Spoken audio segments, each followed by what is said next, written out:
ഈശോമിശിഹായ്ക്ക് സ്തുതിയായിരിക്കട്ടെ. ഹോസിയയുടെ പുസ്തകം 5-ാം അധ്യായം. ജനത്തിനും നേതാക്കന്മാർക്കുമെതിരെ. പുരോഹിതന്മാരെ കേൾക്കുക, ഇസ്രായേൽ ഭവനമേ ശ്രദ്ധിക്കുക, രാജകുടുംബമേ ശ്രവിക്കുക. നിങ്ങളുടെ മേൽ വിധി പ്രസ്താവിച്ചിരിക്കുന്നു. നിങ്ങൾ മിസ്പായിൽ ഒരു കെണിയും താബോറിൽ വിരിച്ച വലയുമായിരുന്നു. ഷിത്തീമിൽ അവർ ആഴമേറിയ കുഴി കുഴിച്ചു. അവരെല്ലാവരെയും ഞാൻ ശിക്ഷിക്കും. എഫ്രായിമിനെ എനിക്കറിയാം. ഇസ്രായേൽ എന്നിൽ നിന്ന് മറഞ്ഞല്ല ഇരിക്കുന്നത്. എഫ്രായിം, നീ പരസംഗം ചെയ്തു. ഇസ്രായേൽ മലിനമാണ്. തങ്ങളുടെ ദൈവത്തിൻ്റെ അടുത്തേക്ക് തിരികെ പോകാൻ അവരുടെ പ്രവൃത്തികൾ അവരെ അനുവദിക്കുന്നില്ല. കാരണം വ്യഭിചാര ദുർഭൂതം അവരിൽ കുടികൊള്ളുന്നു. അവർ കർത്താവിനെ അറിയുന്നുമില്ല. ഇസ്രായേലിൻ്റെ അഹങ്കാരം അവനെതിരെ സാക്ഷ്യം നൽകുന്നു. എഫ്രായിം തൻ്റെ തിന്മയിൽ തട്ടി വീഴും. യൂദായും അവരോടൊപ്പം കാലിടറി വീഴും. തങ്ങളുടെ ആട്ടിൻപറ്റങ്ങളും കാലിക്കൂട്ടങ്ങളുമായി അവർ കർത്താവിനെ അന്വേഷിച്ചു പോകും. എന്നാൽ അവർ അവിടുത്തെ കണ്ടെത്തുകയില്ല.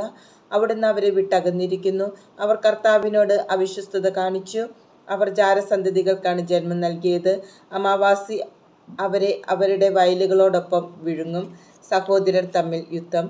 ഗിബെയയിൽ കൊമ്പ് വിളിക്കുവിൻ, റാമായിൽ കാഹളം മുഴക്കുവിൻ, ബെഥാവനിൽ പോർവിളി നടത്തുവിൻ. ബെഞ്ചമിൻ യുദ്ധത്തിന് പുറപ്പെടുക. ശിക്ഷയുടെ ദിവസം എഫ്രായിം വിജനമാക്കപ്പെടും. സുനിശ്ചിതമായ നാശമാണ് ഇസ്രായേൽ ഗോത്രങ്ങളോട് ഞാൻ പ്രഖ്യാപിക്കുന്നത്. യൂദായുടെ നായകന്മാർ അതിർത്തിരേഖ മാറ്റുന്നവരെ പോലെ ആയിരിക്കുന്നു.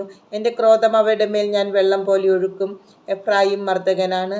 അവൻ നീതിയെ ചവിട്ടിമെതിക്കുന്നു. മിഥ്യയെ പിന്തുടരാൻ അവൻ ഉറച്ചിരിക്കുന്നു.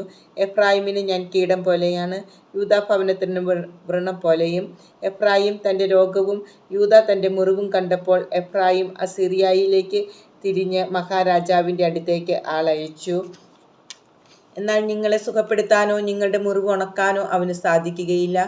ഞാൻ എഫ്രായിമിന് ഒരു സിംഹത്തെ പോലെയും യൂദാ ഭവനത്തിനൊരു യുവസിംഹത്തെ പോലെയുമായിരിക്കും. ഞാൻ തന്നെ അവരെ ചീന്തിക്കളയും. ഞാൻ അവരെ ഉപേക്ഷിച്ചു പോകും. ഞാൻ അവരെ വലിച്ചിഴച്ചു കൊണ്ടുപോകും. ആർക്കും അവരെ രക്ഷിക്കാൻ കഴിയുകയില്ല.